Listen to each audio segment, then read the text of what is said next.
Un jeune milliardaire voit des triplés pleurer devant une église. Nous avons été abandonnés. Personne ne veut de nous, disent-elles.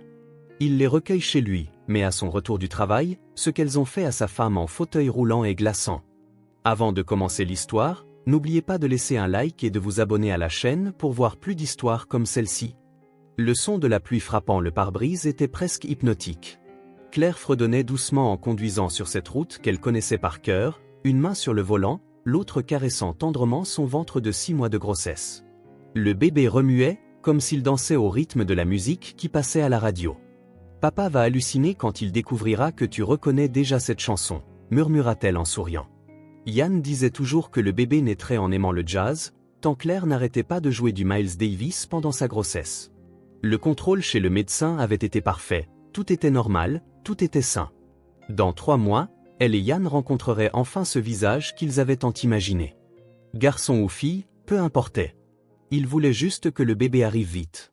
Claire jeta un coup d'œil dans le rétroviseur et vit le camion s'approcher bien trop vite, beaucoup trop vite pour ce virage mouillé.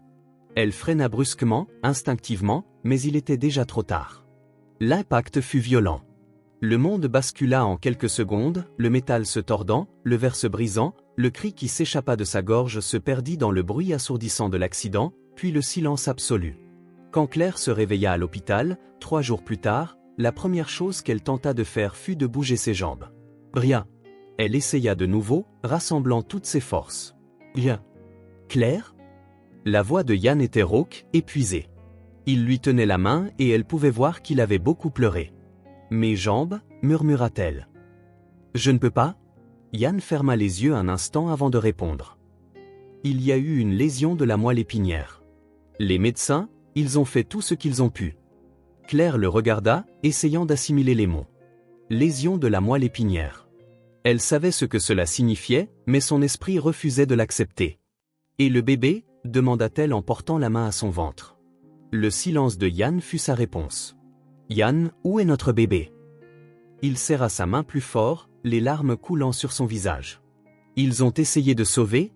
Ils ont pratiqué une césarienne d'urgence, mais... Sa voix se brisa. Il n'a pas survécu, Claire. Notre garçon n'a pas survécu. Le monde s'effondra à cet instant. Non seulement ses jambes avaient cessé de fonctionner, mais son cœur aussi. Claire sentit comme si une partie d'elle avait été arrachée, laissant un vide qui faisait plus mal que n'importe quelle blessure physique. Dans les jours qui suivirent, à l'hôpital, alors que les médecins lui expliquaient sa nouvelle réalité, Claire se referma sur elle-même. Les kinésithérapeutes tentèrent de l'aider avec des exercices en fauteuil roulant, mais elle coopérait à peine.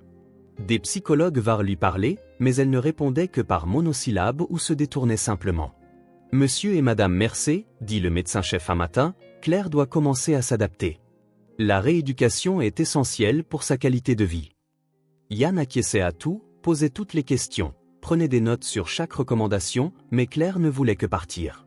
Elle voulait se cacher quelque part où personne ne pourrait lui demander comment elle allait, où personne n'essaierait de lui remonter le moral ou de lui dire que tout irait bien. Quand elle rentra enfin chez elle, 2 semaines plus tard, Claire refusa toute aide pour sortir de la voiture. Yann apporta le fauteuil roulant, mais elle le regarda à peine. « Je peux t'aider » dit-il doucement. « Je n'ai pas besoin d'aide » répondit Claire, même si ses mains tremblaient alors qu'elle tentait de se transférer sur le fauteuil. À l'intérieur de la maison, tout semblait différent. Les mêmes meubles, les mêmes photos au mur, mais maintenant elle voyait tout d'une hauteur différente. Tout paraissait altéré, étrange, comme si elle était une visiteuse dans sa propre maison. Yann avait installé une rampe à l'entrée et modifié la salle de bain du rez-de-chaussée. Il lui montra toutes les adaptations avec une fierté prudente, espérant une approbation qui ne vint jamais. « Je pensais que tu pourrais utiliser cette pièce, » dit-il en ouvrant la porte de l'ancien bureau. « C'est au rez-de-chaussée, plus pratique. » Claire regarda la pièce un instant et secoua la tête. « Je veux aller dans ma chambre. »« Mais Claire, l'escalier, je veux aller dans ma chambre. » Yann ne discuta pas. Il l'aida à monter, marche après marche, portant le fauteuil séparément. Quand ils atteignirent la chambre principale, Claire se transféra directement sur le lit et se couvrit avec la couverture bleue qu'elle avait tricotée pour le bébé. « Tu as besoin de manger quelque chose, » dit Yann. « Je vais préparer, je veux être seul. »« Cla, s'il te plaît, Yann, je veux juste être seul. » Il partit, fermant doucement la porte derrière lui. Dans les jours qui suivirent, Claire refusa de quitter la chambre. Yann montait les repas, qu'elle touchait à peine. Il essayait de lui parler, mais elle ne répondait que lorsque c'était nécessaire. Le fauteuil roulant restait contre le mur, ignoré. Le kinésithérapeute peut venir ici, suggéra Yann un matin. Ce serait plus confortable pour toi. Je ne veux pas de kinésithérapeute. Mais tu as besoin de bouger. Tu dois utiliser le fauteuil, faire des exercices. Je n'ai besoin de rien faire. Yann soupira, s'asseyant sur le bord du lit. Claire, tu ne peux pas rester ici éternellement. Pourquoi pas? Demanda-t-elle, toujours détournée de lui. Qu'y a-t-il en bas que j'ai besoin de voir? Qu'y a-t-il dehors que j'ai besoin de faire? Toi, tu as une vie. Moi, je n'ai pas de vie, Yann. Je ne peux pas marcher. Mon bébé est mort. Quel genre de vie est-ce là? Ces mots tranchèrent l'air comme des lames. Yann resta silencieux un long moment. Ton fils, notre fils, il ne voudrait pas que tu abandonnes comme ça. Claire se tourna vers lui, les yeux rouges d'avoir tant pleuré. N'ose pas l'utiliser contre moi. Tu ne sais pas ce qu'il aurait voulu. Il n'est pas né à cause de moi. Ce n'était pas ta faute. C'est moi qui conduisais. Je n'ai pas pu éviter l'accident à temps. J'ai tué mon propre enfant. Claire se détourna de nouveau, tirant la couverture sur sa tête. Yann essaya de la toucher, mais elle recula. Sors de ma chambre, Yann. S'il te plaît. Il obéit, comme il le faisait toujours ces derniers temps. Les semaines passèrent et Claire resta dans la chambre. Des amis appelaient, mais elle refusait de parler. Sa sœur vint lui rendre visite, mais Claire fit semblant de dormir. Yann engagea des professionnels pour l'aider, mais elle les renvoya. « Je ne veux voir personne », dit-elle à Yann. « Je ne veux parler à personne. Je veux juste rester ici. Mais Claire, si tu m'aimes, laisse-moi seule. » Et Yann la laissa, parce qu'il ne savait plus quoi faire d'autre. La maison, autrefois pleine de vie, vivait désormais dans le silence. Yann travaillait encore plus, arrivant tard et partant tôt. Quand il était à la maison, il s'asseyait pendant des heures dans le salon, écoutant les bruits venant d'en haut, ou plutôt leur absence. Claire avait fait de la chambre son univers entier. Là, elle pleurait, dormait, existait seulement. Le fauteuil roulant restait contre le mur, symbole d'une réalité qu'elle refusait d'accepter. Parce qu'accepter signifierait admettre que sa vie avait changé pour toujours, et elle n'était pas prête pour ça. Peut-être ne le serait-elle jamais. 3 mois après l'accident, rien n'avait changé. Claire restait enfermée dans la chambre, Yann continuait d'apporter de la nourriture qu'elle touchait à peine, et la maison restait plongée dans le silence le plus profond qu'elle ait jamais connu. Un silence qui semblait ne jamais devoir finir. 1 an s'était écoulé depuis l'accident, et la routine de Yann était devenue mécanique. Se réveiller, monter le petit déjeuner que Claire ne toucherait pas. Travailler au restaurant, essayant de ne pas penser à la femme qui se consumait dans la chambre. Rentrer à la maison avec un dîner qui serait également ignoré. C'était une triste danse qu'ils avaient perfectionnée au fil des mois. La pluie commença à tomber alors que Yann quittait le dernier restaurant de sa chaîne, situé en centre-ville. Il était presque 20h, un mardi froid d'octobre. Il sprinta jusqu'à la voiture, mais arriva tout de même trempé. Il démarra le moteur et resta assis un instant, regardant les gouttes de pluie glisser sur le pare-brise. Une autre journée s'était achevée. Une autre journée que Claire avait passée enfermée dans la chambre, refusant de vivre. Yann traversa des rues familières, passant devant la place de la ville, l'école primaire, la petite épicerie où Claire et lui avaient l'habitude de faire leurs courses ensemble. Tout semblait pareil, et pourtant complètement différent, comme s'il voyait tout à travers un filtre gris qu'il ne pourrait jamais enlever de ses yeux. La chaîne de restaurants marchait bien, mieux que jamais, en fait. Yann s'était jeté dans le travail comme un naufragé s'accroche à une épave. Il s'était étendu à 3 établissements au cours de la dernière année, chacun avec sa propre spécialité. Le succès professionnel, cependant, lui paraissait vide. Chaque compliment, chaque critique positive, chaque mois de bénéfices croissants ne faisait que souligner le vide qu'il ressentait chez lui. Quand il passa devant l'église Sainte-Hélène, quelque chose le fit freiner brusquement. 3 petites silhouettes étaient assises sur les marches de marbre de l'entrée principale. Malgré la pluie battante, elles restaient là, immobiles, comme de minuscules statues. Yann se gara dans la rue, allumant ses phares pour mieux voir. C'étaient 3 petites filles, menues, trempées jusqu'aux os, se blottissant les unes contre les autres. Yann regarda autour de lui. La rue était déserte. L'église était manifestement fermée à cette heure. Il n'y avait personne aux alentours, aucun adulte responsable en vue. Il hésita un instant. Peut-être que c'était juste des enfants qui jouaient. Peut-être que quelqu'un viendrait bientôt les chercher. Mais la pluie redoublait d'intensité, et elle paraissait si petite, si vulnérable, seul l'adore. Il coupa le moteur et sortit de la voiture. En s'approchant, Yann remarqua quelque chose de surprenant. Les 3 filles étaient des triplés identiques, paraissant avoir environ 5 ans. Leurs cheveux bruns mouillés collaient à leur visage, leurs vêtements étaient trempés et délavés à force d'être lavés et relavés, leurs grands yeux effrayés le regardaient avec un mélange de prudence et d'espoir désespéré. « Bonsoir », dit doucement Yann en s'accroupissant à leur niveau. « Est-ce que ça va ?» La fillette du milieu, qui semblait la plus courageuse des 3, le fixa directement. Même trempée et grelottante, il y avait quelque chose de déterminé dans sa posture, comme si elle avait endossé le rôle de protectrice de ses sœurs. « Nous attendons, dit-elle d'une petite voix ferme. « Vous attendez quoi ?» demanda Yann, remarquant comment les 2 autres se serraient plus près de leur sœur. « Que quelqu'un vienne nous chercher. » Yann regarda de nouveau autour de lui. La pluie devenait plus forte, formant de petites flaques sur les marches de l'église. Les filles tremblaient visiblement de froid, mais elles ne firent aucun mouvement pour partir. « Depuis combien de temps êtes-vous ici ?» Les 3 se regardèrent, semblant communiquer silencieusement par ce genre de regard que seuls des frères et sœurs très proches peuvent échanger. « Depuis ce matin, » répondit la même fillette, essayant de garder sa voix ferme. « Depuis ce matin ?» Yann était alarmé.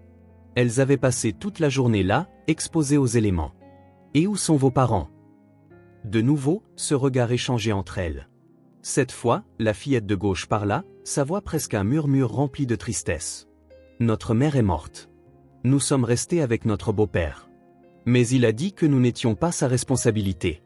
Il nous a amenés ici et nous a laissés, » ajouta la fillette du milieu, essayant de paraître courageuse, mais sa voix tremblait. « Il a dit que quelqu'un s'occuperait de nous. Mais on nous a abandonnés. Personne ne veut de nous. » Les mots frappèrent Yann comme un coup de poing dans l'estomac. Il regarda ses 3 petits visages trempés, ses yeux qui semblaient en avoir trop vu pour des enfants si jeunes, et il sentit quelque chose remuer dans sa poitrine. Une douleur différente de celle qu'il portait depuis 1 an. Une douleur qui le poussait à agir au lieu de simplement endurer. « Comment vous appelez-vous » demanda-t-il, sa voix toujours douce. « Je m'appelle Amélie » dit la fillette du milieu en relevant légèrement le menton. « Elle, c'est Nora » désigna-t-elle celle de gauche. « Et voici Sky » indiqua-t-elle la fillette de droite, qui semblait la plus timide des 3. « Amélie, Nora et Sky. » Yann répéta les noms, les gravant dans sa mémoire. « Et vous n'avez vraiment personne d'autre, aucun parent qui pourrait s'occuper de vous ?» Amélie hocha lentement la tête. « Tante Martha a dit qu'elle viendrait, » Elle s'interrompit, se mordant la lèvre inférieure. « Elle a dit ça hier aussi, et avant-hier, et la semaine dernière. » « Le beau-père a dit qu'elle viendrait nous chercher, » ajouta Nora d'une voix encore plus douce. « Mais elle n'est jamais venue. » Yann sentit la colère monter en lui. Quel genre de personne abandonne 3 enfants devant une église? Quel genre d'adulte laisse des triplés de 5 ans se débrouiller seuls, promettant des choses qu'il n'a jamais eu l'intention de tenir? « Avez-vous faim » demanda-t-il, essayant de garder sa voix calme.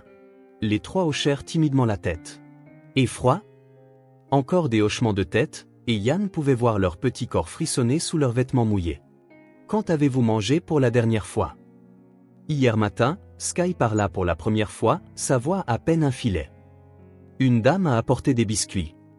Yann leva les yeux vers le ciel sombre, vers la pluie qui ne montrait aucun signe d'arrêt, vers ces 3 petites créatures abandonnées, dégoulinantes d'eau. Il n'y avait pas grand-chose à penser. Il n'y avait pas de choix à faire. « Venez avec moi » dit-il en tendant la main. « Sortons de cette pluie. » Amélie hésita, son instinct protecteur en alerte maximale. « Vous allez nous emmener à la police ?» Yann reconnut la peur dans sa question. Elles avaient probablement déjà eu de mauvaises expériences avec les autorités, ou du moins avaient été menacées par elles. « Pas ce soir » répondit Yann honnêtement. « Ce soir, je vous emmène quelque part au chaud et au sec. Je vous donnerai à manger, et demain nous verrons quoi faire. Vous me faites confiance ?» Les filles se regardèrent de nouveau, semblant prendre une décision collective. Amélie fut la première à se lever, ses jambes clairement engourdies d'être restées si longtemps dans la même position.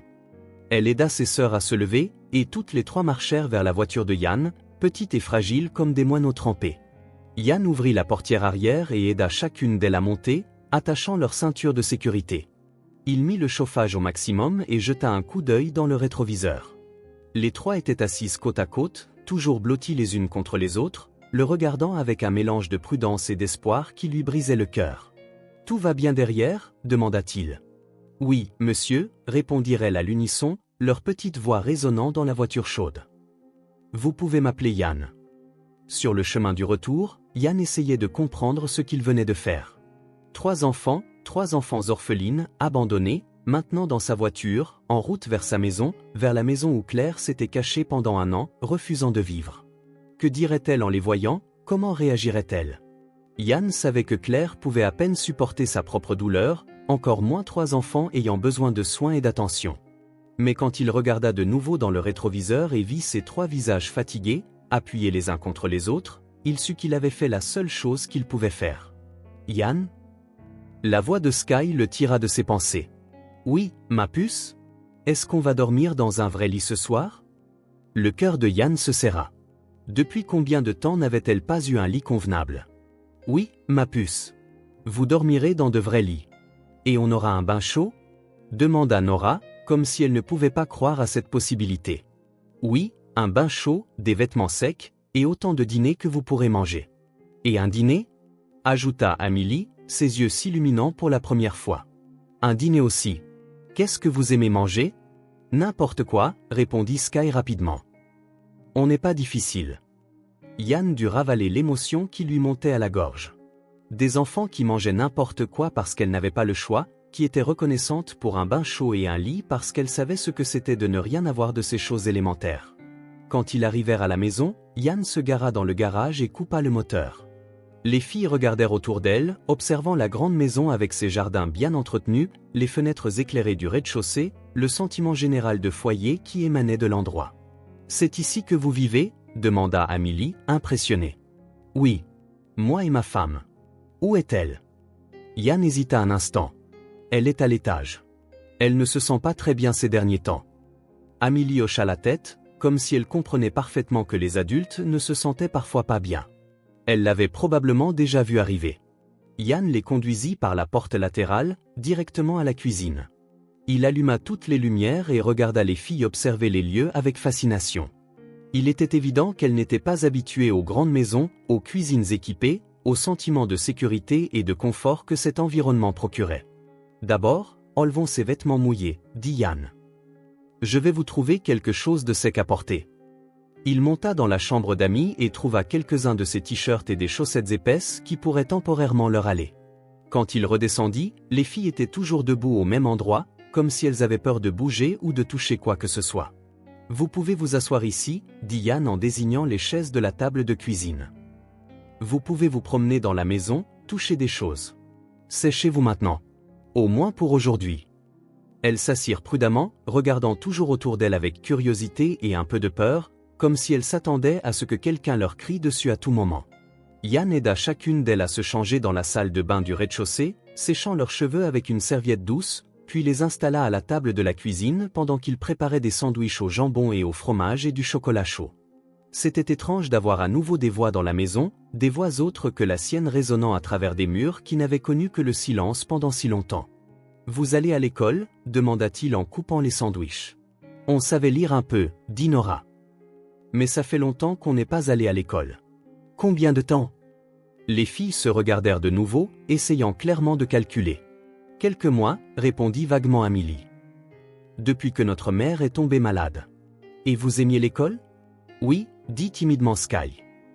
Il y avait d'autres enfants, et des livres, et la maîtresse était gentille. Yann servit les sandwichs et le chocolat chaud, observant comment elles mangeaient avec un empressement maîtrisé.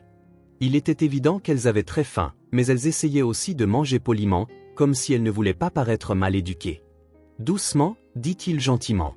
« Il y a beaucoup à manger. Pas besoin de se presser. Personne ne va vous l'enlever. » C'est alors qu'ils entendirent un bruit venant d'en haut. Des pas, ou plus précisément, le son indubitable d'un fauteuil roulant en mouvement.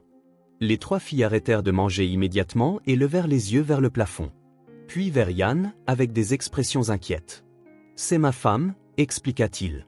« Elle a dû vous entendre parler. » Quelques minutes plus tard, ils entendirent la voix de Claire depuis le haut de l'escalier.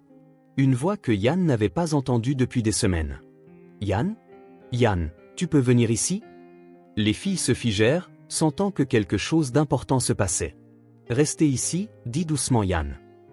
Mangez autant que vous voulez. Je reviens tout de suite. Il monta lentement les escaliers, se préparant à la conversation qu'il savait difficile. Claire se tenait en haut de l'escalier, dans son fauteuil roulant, qu'elle utilisait rarement. Ses cheveux étaient en désordre. Elle portait le même pyjama depuis des jours, mais il y avait quelque chose de différent dans ses yeux, une étincelle de curiosité, de vie, qu'il n'avait pas vue depuis des mois. « Il y a des enfants dans notre maison, dit-elle. Ce n'était pas une question. Il y en a. Combien ? 3. Claire le fixa un long moment, son visage un masque d'épuisement et de confusion. Regarde-moi, dit-elle, sa voix fatiguée mais ferme. Penses-tu que je peux m'occuper d'enfants ? Yann regarda la femme qu'il aimait, la personne qui s'était cachée du monde pendant un an, qui pouvait à peine s'occuper d'elle-même. Elle ne le blâmait pas. Il le voyait clairement. C'était juste une reconnaissance douloureuse de son propre état, une question honnête sur ses limites. Elles étaient seules, répondit-il simplement. Je ne pouvais pas les laisser. Claire resta silencieuse quelques secondes, le son des voix des filles résonnant en bas. 3 enfants, Yann. 3. Je sais. Et qu'allons-nous faire d'elles demain ? Je ne sais pas encore. Mais aujourd'hui, elles sont en sécurité. Ah, aujourd'hui, elles ont de la nourriture et un endroit chaud pour dormir. Claire continua de le regarder, comme si elle essayait de comprendre quelque chose qui dépassait sa compréhension actuelle. Puis, sans dire un mot de plus, elle tourna son fauteuil et retourna dans la chambre. La porte se referma doucement, mais cette fois, Yann ne sentit pas de rejet dans ce geste. Il y avait quelque chose de différent, quelque chose qu'il ne pouvait pas identifier. Yann resta là un instant, écoutant le son des voix des filles en bas, mêlé au lourd silence qui avait de nouveau envahi le couloir, mais c'était un silence différent maintenant, un silence qui semblait se fissurer. Il descendit et trouva les 3 filles exactement là où il les avait laissées, mais maintenant elles le regardaient avec des expressions inquiètes. « Elle ne nous aime pas ?» demanda Sky à voix basse. Yann s'approcha et s'accroupit à côté de sa chaise. « Ce n'est pas ça, ma puce.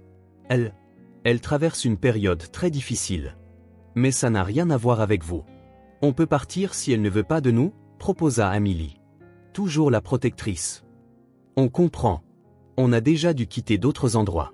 Non, dit fermement Yann. Vous n'allez nulle part aujourd'hui. Demain, nous parlerons de ce qu'il faut faire, mais aujourd'hui, vous restez ici. Vous restez. Vous êtes en sécurité ici. Et pour la première fois depuis leur arrivée, les 3 filles sourirent. En haut, dans la chambre sombre, Claire écoutait le son des voix d'enfants résonner dans la maison. Des voix qui apportaient la vie à un endroit qui était devenu un mausolée. Elle appuya sa tête contre la porte et ferma les yeux, sentant quelque chose bouger en elle, dans sa poitrine, qu'elle ne pouvait identifier. La maison n'était plus silencieuse. Le lendemain matin, Yann se réveilla tôt et descendit à la cuisine. Les 3 filles étaient assises à table, portant toujours leurs t-shirts empruntés, regardant le jardin par la fenêtre, brillant de la rosée matinale. Elles avaient dormi dans la chambre d'amis, toutes les 3 ensemble dans le lit double, se blottissant les unes contre les autres comme elles le faisaient toujours. « Bonjour les filles » dit doucement Yann. « Bonjour » répondirent-elles à l'unisson, se tournant vers lui avec des sourires timides. Yann prépara des crêpes et du jus d'orange, observant comment elles mangeaient plus lentement cette fois, savourant chaque bouchée comme si c'était un trésor. Le soleil entrait à flot par les fenêtres de la cuisine, créant une atmosphère chaleureuse que la maison n'avait pas connue depuis longtemps. « Avez-vous bien dormi ?»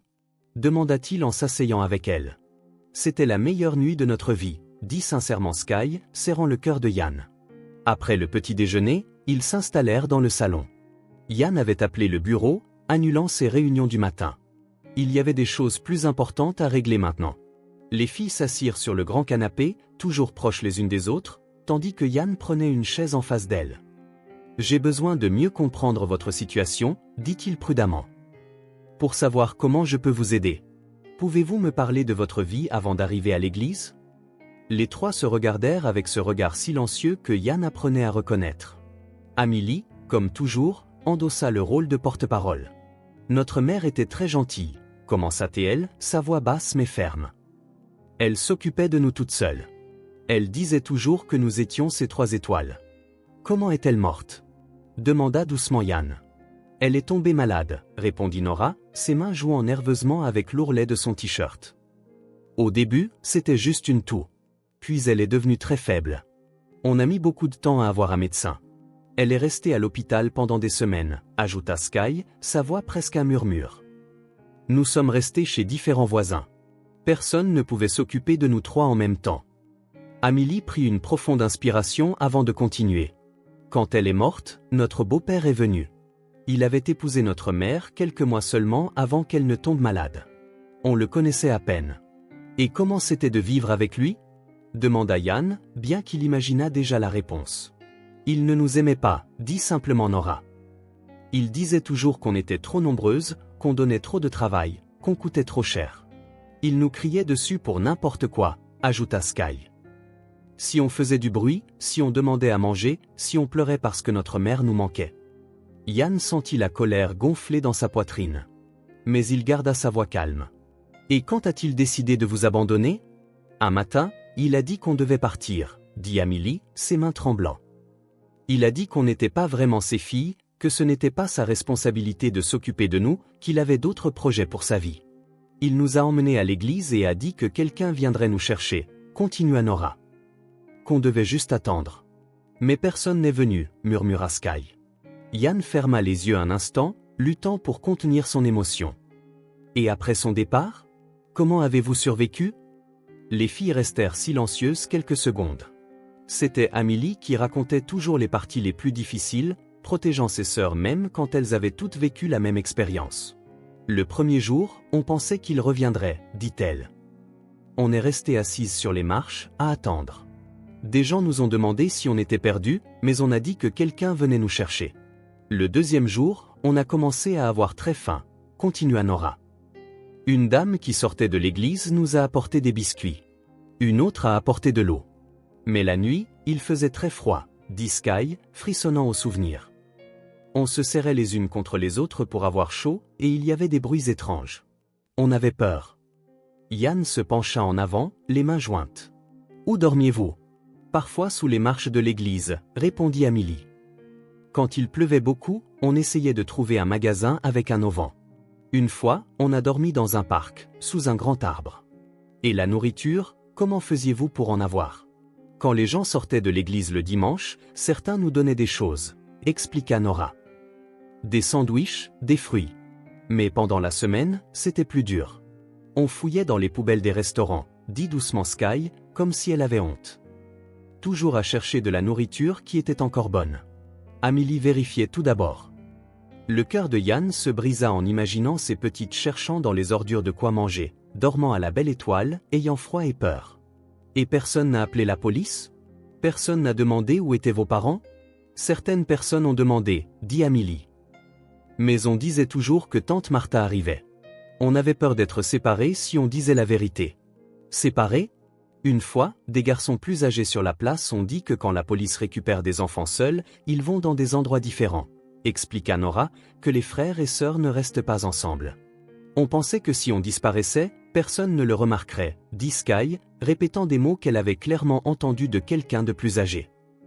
Que c'était mieux de rester ensemble et de prendre soin les unes des autres. Yann dut ravaler la boule qui se formait dans sa gorge.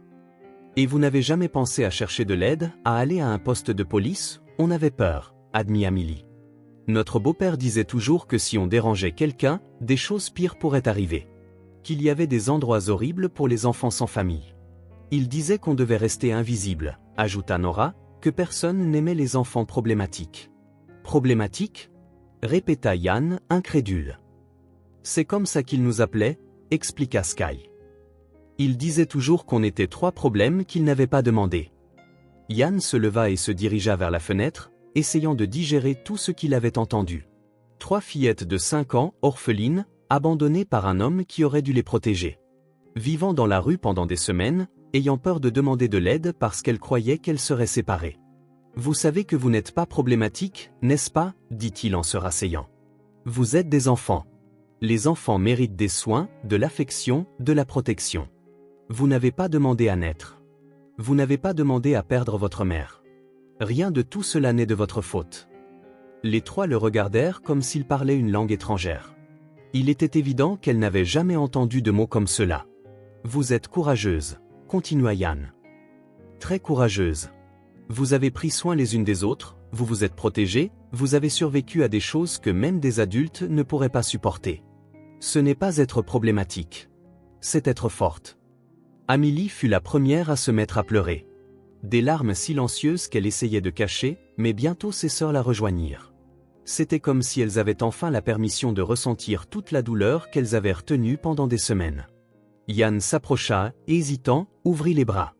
Les 3 filles se jetèrent dans son étreinte, pleurant contre sa poitrine toute la tristesse, toute la peur, tout le manque de la mère qu'elles avaient perdue et de la sécurité qu'elles ne ressentiraient plus jamais. « Vous êtes en sécurité maintenant », murmura-t-il en caressant leurs cheveux. « Vous êtes en sécurité. » Et pour la première fois depuis des semaines, les filles crurent ces mots. En haut, Claire appuya sa tête contre la porte de la chambre et ferma les yeux. Elle avait tout entendu, chaque mot, chaque sanglot, chaque fragment de douleur que ses enfants portaient. Et quelque chose en elle, quelque chose qui dormait depuis 1 an, commença à s'agiter. Dans les jours qui suivirent l'arrivée des filles, la maison des Mercé commença à changer de manière subtile mais profonde. Les 3 fillettes apportèrent de la vie dans des coins qui étaient restés silencieux pendant si longtemps. Elles exploraient chaque pièce avec une curiosité prudente, demandant toujours la permission avant de toucher quoi que ce soit, s'excusant toujours pour le moindre bruit qu'elles faisaient. Le 3e matin après leur arrivée, les 3 étaient assises sur le tapis perçant du salon, chuchotant entre elles comme si elles planifiaient quelque chose d'important. Elles avaient pris leur petit déjeuner avec un soin méticuleux, lavé leurs propres tasses et assiettes, et maintenant elles observaient leur environnement avec des yeux qui brillaient de possibilités. « On peut jouer ici ?» demanda doucement Sky à ses sœurs, regardant autour de la pièce spacieuse. « Tu crois qu'on peut ?» répondit Nora, toujours la plus prudente des 3. « Demandons », décida Amélie, endossant le rôle de chef comme toujours. Yann a dit que cette maison est aussi la nôtre. Mais quand elles allèrent chercher Yann, elles découvrirent qu'il était parti tôt pour régler des affaires de travail. Elles restèrent dans le salon, se regardant, ne sachant pas exactement quoi faire. « Et si on jouait très doucement ?» suggéra Sky, sans faire de bruit. « On sait toujours jouer sans déranger personne », approuva Nora. Et c'est ainsi que cela commença. Après quelques hésitations, les filles se mirent à créer des jeux élaborés, utilisant les coussins comme des montagnes et le tapis comme un océan.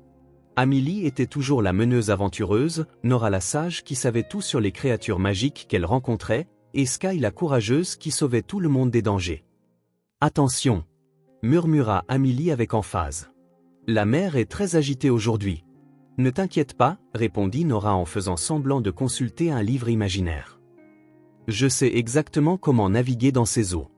Ma grand-mère me l'a appris avant qu'elle ne parte. » Elles incluaient toujours de subtiles références à la vie qu'elles avaient perdue, comme si elles avaient besoin de garder leurs souvenirs vivants à travers leur jeu.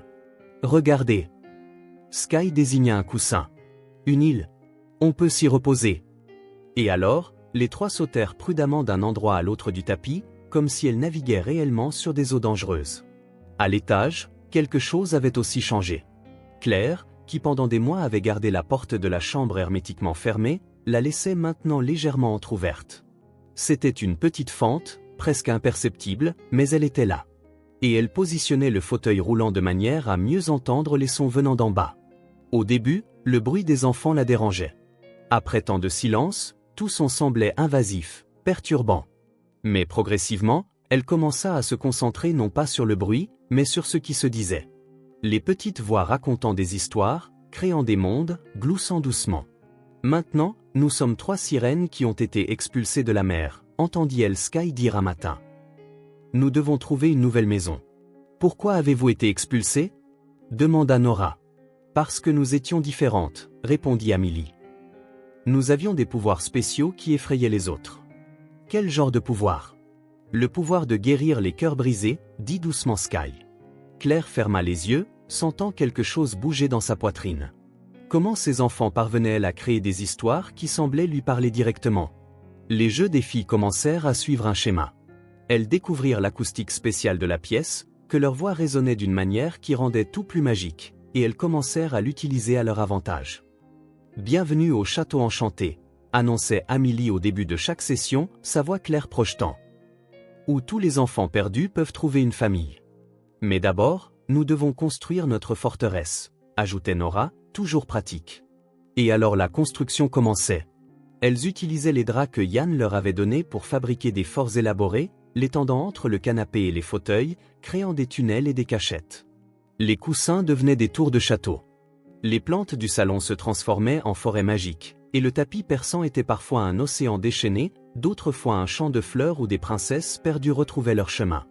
Aujourd'hui, nous allons raconter l'histoire de 3 sœurs qui ne se sont jamais séparées, narrait Sky un après-midi, sa voix pleine d'un drame enfantin. Même quand tout le monde essayait de les briser, continuait Nora. Parce qu'elles avaient un pouvoir magique qui ne fonctionnait que lorsqu'elles étaient ensemble, terminait Amélie.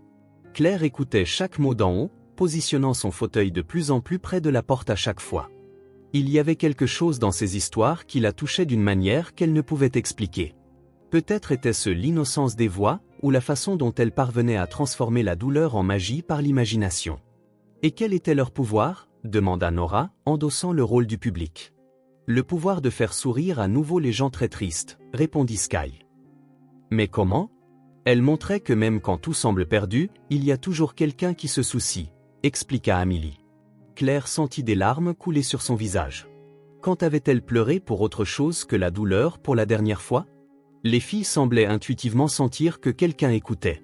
Leur jeu prit un ton encore plus élaboré, comme si elles se produisaient pour un public invisible. Elles parlaient plus fort, créaient des histoires plus détaillées, fredonnaient des chansons que leur mère leur avait apprises. « Chantons la chanson du courage », suggéra Amélie quand l'un de leurs personnages avait peur. Et alors les 3 voix s'unirent dans une mélodie simple mais touchante. « Quand la nuit s'assombrit et que tu ne sais où aller, souviens-toi que tu n'es pas seul. Il y a toujours quelqu'un ici. » Claire se surprit à attendre avec impatience ces moments de chant. Il y avait quelque chose de profondément guérisseur à entendre ces petites voix chanter l'espoir et la camaraderie. Les histoires que les filles créaient avaient toujours des thèmes similaires, famille, protection, trouver un foyer. Mais elles ne parlaient jamais directement de leurs propres expériences. Au lieu de cela, elles canalisaient leur vie à travers des princesses, des sirènes, des aventurières courageuses qui combattaient des dragons et découvraient des trésors. Maintenant, la princesse Amélie a trouvé un château abandonné, narra-t-elle un après-midi. C'était si silencieux à l'intérieur, ajouta Nora, comme si tous ceux qui y vivaient avaient oublié comment être heureux. Mais la princesse savait exactement quoi faire, continua Sky. Qu'a-t-elle fait ? Elle a commencé à chanter, à rire et à raconter des histoires jusqu'à ce que le château se souvienne de ce que c'était que d'avoir de la vie entre ses murs. Claire se leva du lit à ce moment-là, se dirigeant vers la porte.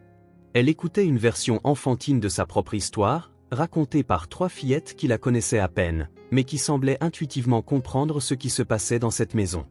Elle posa la main sur la poignée de la porte, hésitant.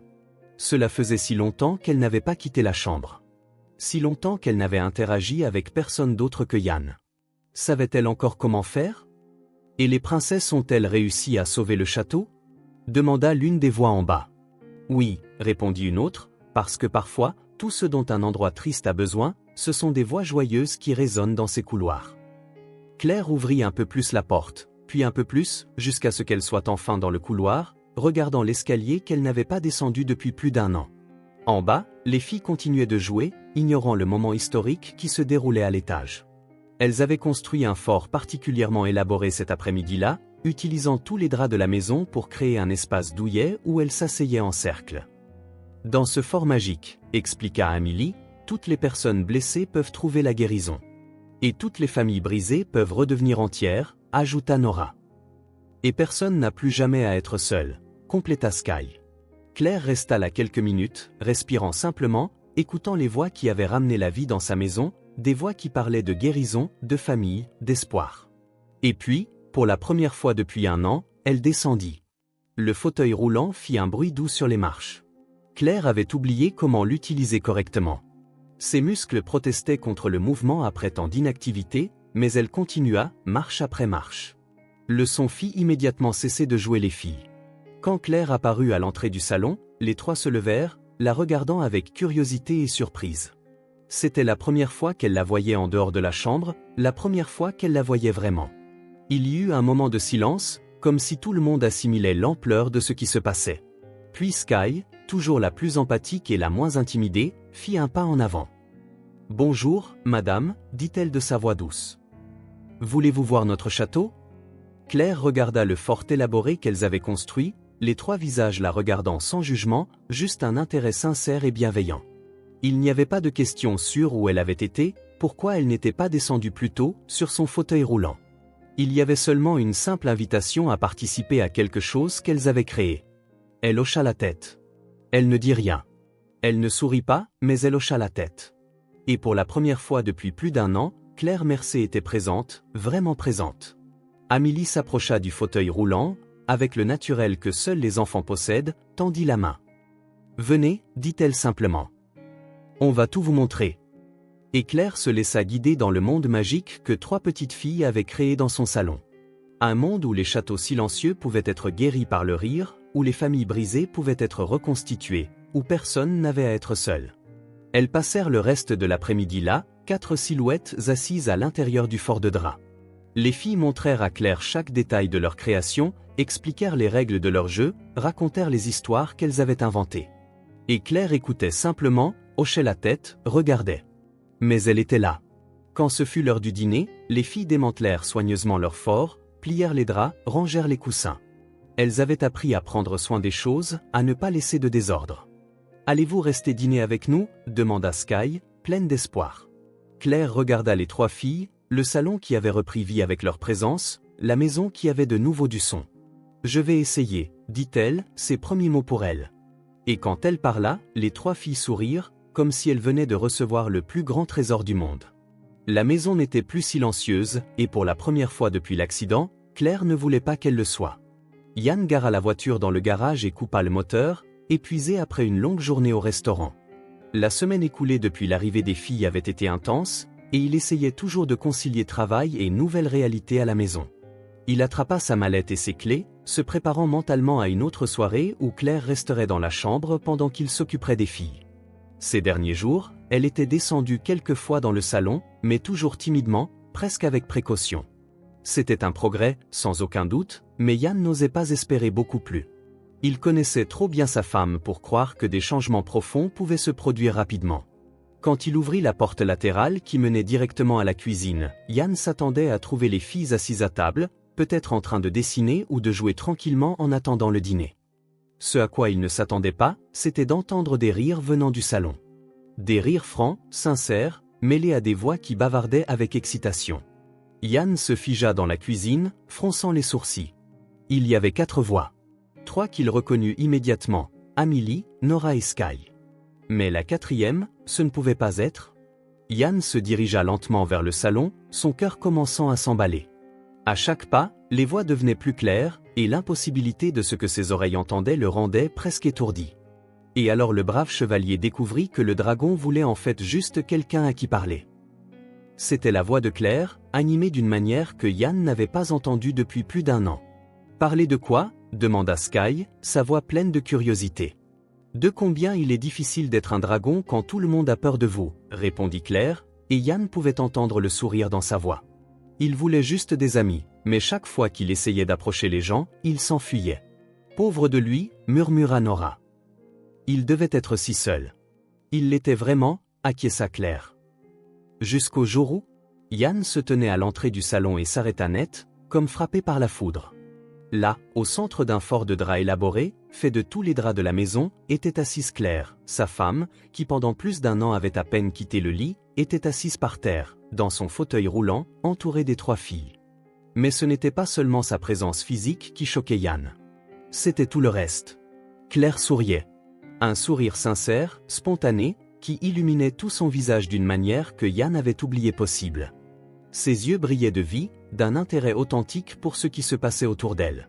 Elle gesticulait en racontant l'histoire, ses mains bougeant avec expressivité, créant des voix différentes pour chaque personnage. « Que s'est-il passé ensuite » demanda Amélie, complètement absorbée par le récit.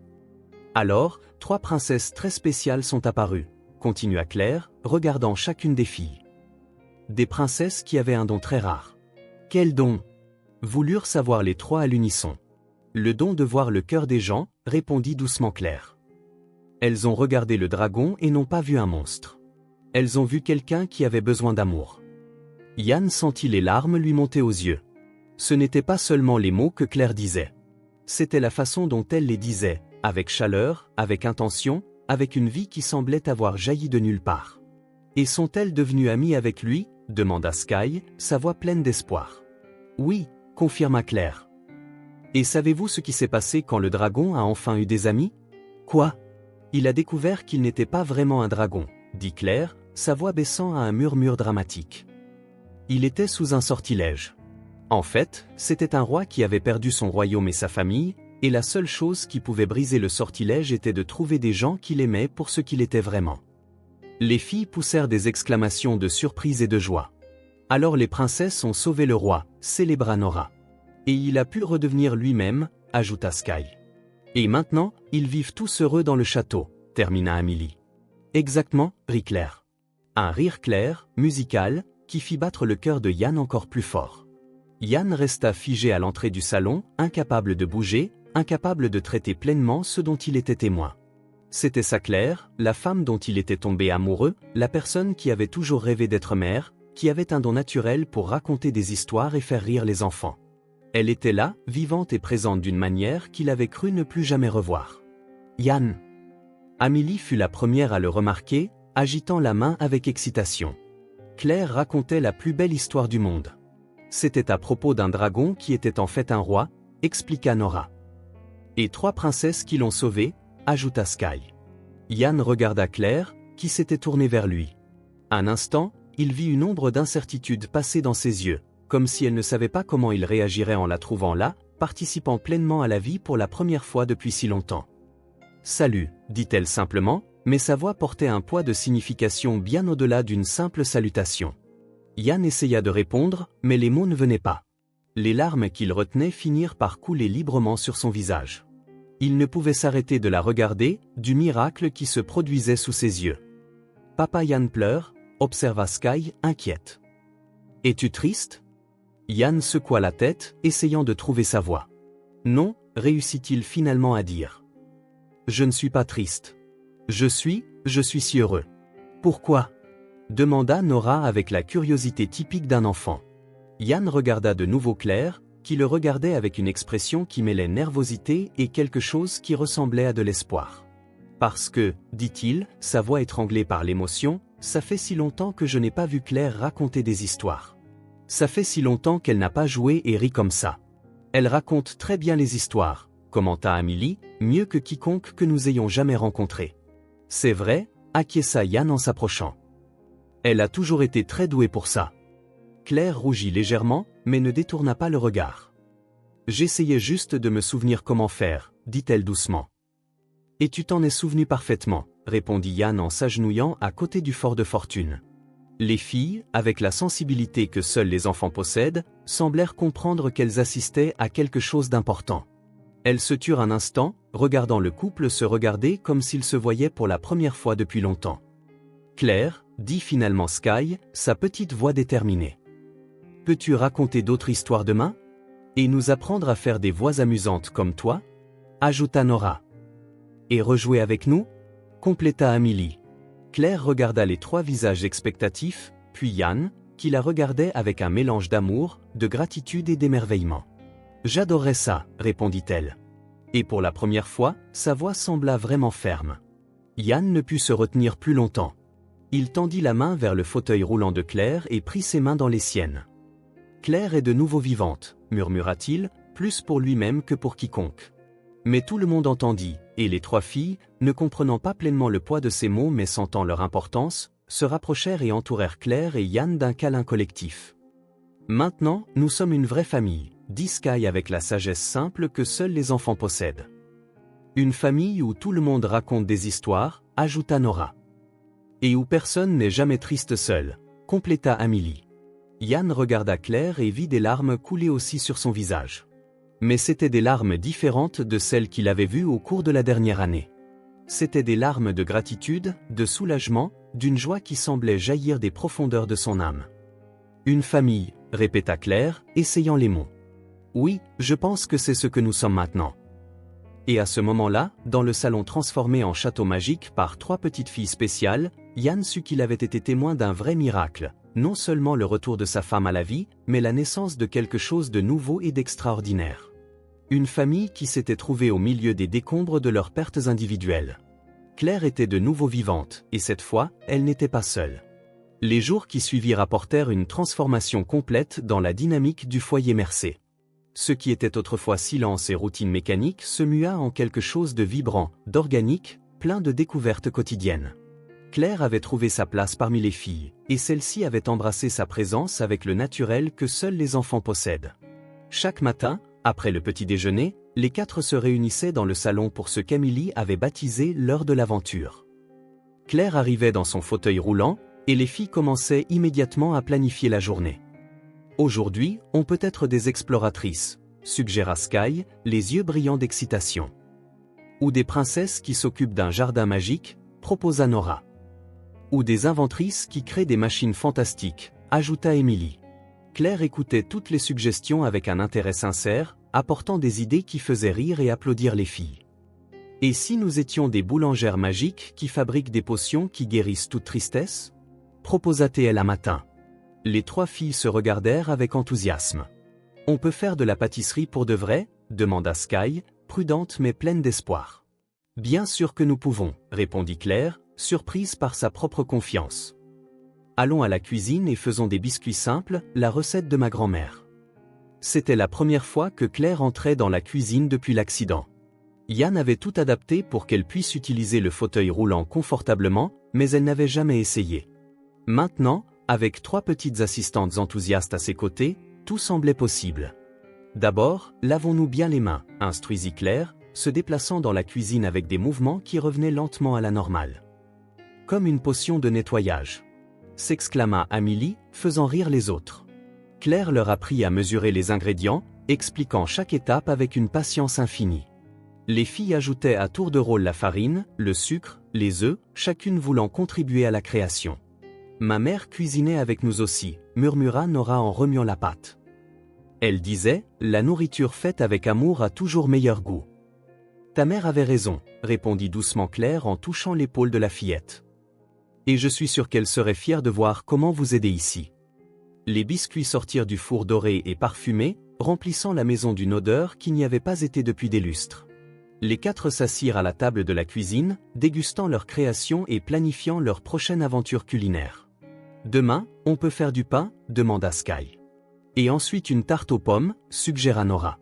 Et un gâteau géant, compléta Amélie. Claire rit, réalisant qu'elle avait trouvé une nouvelle façon de se connecter avec les filles. Une chose à la fois, dit-elle. Mais je promets que nous ferons de la pâtisserie ensemble quand vous voudrez. Les jeux des filles dans le salon évoluèrent également. Claire ne participait pas seulement à leurs histoires inventées, elle aidait à les développer, ajoutant des détails qui rendaient les mondes imaginaires encore plus riches. Et si la princesse Sky avait un jardin secret où les fleurs changeaient de couleur, suggéra Claire lors d'une de leurs sessions de création d'histoire. Quelle couleur ? Demanda Sky, fascinée. Ça dépend de l'humeur de la personne, expliqua Claire. Si tu es heureuse, elles deviennent jaunes comme le soleil. Si tu es triste, elles deviennent bleues comme un ciel d'hiver. Si tu es en colère, elles deviennent rouges comme le feu. Et si la personne ne sait pas comment elle se sent ? Demanda Nora, toujours la plus pensive. Alors elles deviennent violettes, répondit Claire sans hésitation. Parce que le violet est la couleur de la confusion, mais aussi de la magie. Et parfois, être confus est le premier pas pour découvrir quelque chose de nouveau sur soi-même. Les filles absorbèrent chaque mot, incorporant ces idées dans leurs jeux ultérieurs. Un après-midi, alors que Claire racontait une histoire particulièrement élaborée sur 3 sœurs qui avaient le pouvoir de guérir les forêts malades, Sky se leva et alla chercher quelque chose dans le sac à dos où elle gardait encore ses quelques affaires. Claire, dit-elle en revenant avec une poignée d'autocollants colorés. On peut décorer ton fauteuil ? Claire regarda les autocollants, des étoiles brillantes, des fleurs colorées, des petits cœurs, et sentit quelque chose se serrer dans sa poitrine. Vous voulez faire ça ? Oui, s'exclama Amélie. Pour qu'il ait l'air plus magique. Comme un trône de reine. Ajouta Nora. Claire hocha la tête, trop émue pour parler. Les 3 filles s'attelèrent à la tâche avec un sérieux absolu, plaçant chaque autocollant avec soin, discutant de l'endroit où chacun rendrait le mieux. Elles apportèrent des fleurs du jardin et les attachèrent aux jantes des roues, créant de petits bouquets qui se balançaient doucement quand Claire bougeait. Terminé, annonça Sky quand elles eurent fini. Maintenant, tu as le plus beau fauteuil du monde. Claire regarda son fauteuil roulant transformé et sentit des larmes couler sur son visage. Pendant plus d'1 an, elle avait vu ce fauteuil comme un symbole de tout ce qu'elle avait perdu. Maintenant, décoré avec amour par de petites mains, il semblait représenter quelque chose de complètement différent. « Merci, murmura-t-elle. C'est la plus belle chose que j'ai jamais vue. » Yann avait remarqué tous ces changements, bien sûr. Il rentrait à la maison et trouvait des traces des aventures de la journée, de la farine sur le comptoir de la cuisine, des dessins éparpillés sur la table du salon, Claire et les filles bavardant avec enthousiasme à propos d'un projet pour le lendemain. Un soir, après que les filles se furent endormies, lui et Claire s'assirent dans le salon, regardant les restes du fort de la journée. « Es-tu sûr que ça va ?» demanda Yann, toujours prudent. « Tu ne te forces pas trop ?» Claire réfléchit à la question avant de répondre. « Au début, je pensais que oui, » admit-elle. « Je pensais que j'essayais juste d'être poli, de faire ce qu'on attendait de moi. Mais maintenant, Yann, je me réveille en ayant hâte de les voir. Je me surprends à penser à des histoires à raconter, à des choses à leur apprendre. Elles me donnent envie d'être la personne que j'étais avant. Et c'est bien ? C'est plus que bien, sourit Claire. C'est comme si j'apprenais à revivre. » Yann prit une décision cette nuit-là.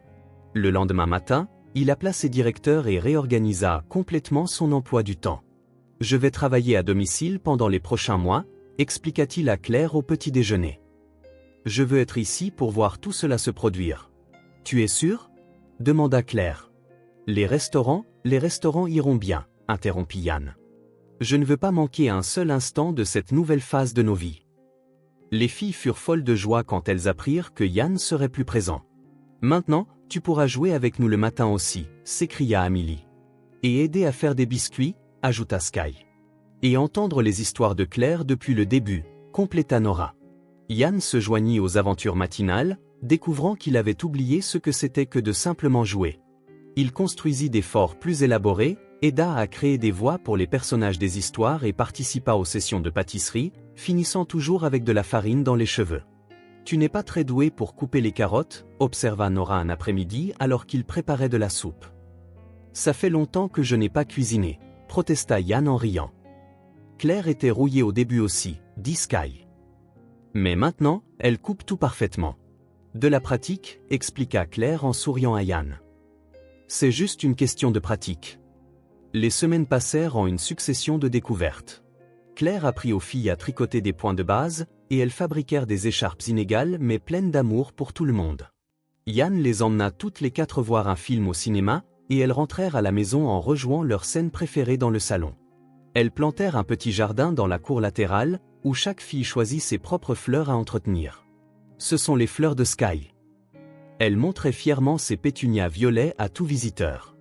Et celles-ci sont celles de Nora. Nora désignait ses petits tournesols déterminés.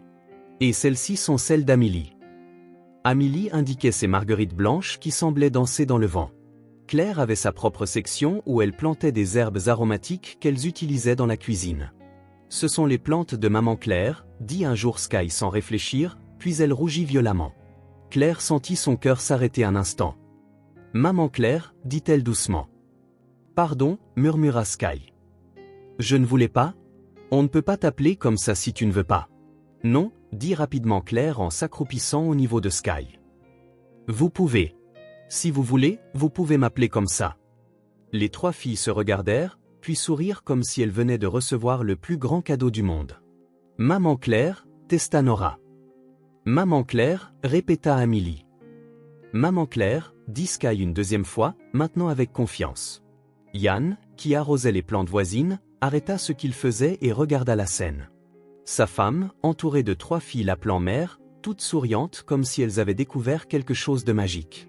Ce soir-là, après le dîner, les filles étaient assises dans le salon à dessiner pendant que Claire et Yann nettoyaient la cuisine. Nora s'était consacrée à un dessin particulièrement élaboré, utilisant tous les crayons de couleur qu'elles avaient. Terminé, annonça-t-elle après plus d'1 heure de travail concentré. Ils se rassemblèrent tous autour de la table pour voir sa création. C'était un dessin simple, fait avec des traits enfantins, mais il transmettait quelque chose de profondément émouvant. 5 silhouettes en bâton se tenant la main en ligne horizontale. L'une était dans un fauteuil roulant, représentant clairement Claire. À côté d'elle, un homme grand qui ne pouvait être que Yann. Et puis, 3 petites filles identiques. Au-dessus d'eux, Nora avait dessiné un ciel bleu avec des nuages blancs, 3 cœurs rouges flottant dans l'air et une grande étoile dorée brillant sur toute la famille. « C'est notre vrai portrait », dit fièrement Nora en désignant chaque personnage. Ça, c'est maman Claire. Ça, c'est papa Yann. Ça, c'est moi. Ça, c'est Sky. Et ça, c'est Amélie. Et que signifient les cœurs et l'étoile? Demanda Yann, la voix légèrement rauque. Les 3 cœurs, c'est parce que maintenant nous avons un nouveau 3 cœurs heureux, expliqua Sky. Celui d'Amélie, le mien et celui de Nora. Et l'étoile, c'est maman, ajouta doucement Amélie. Notre vraie mère, qui est au ciel mais qui nous a envoyés à vous. Claire regarda le dessin et sentit quelque chose se dénouer dans sa poitrine.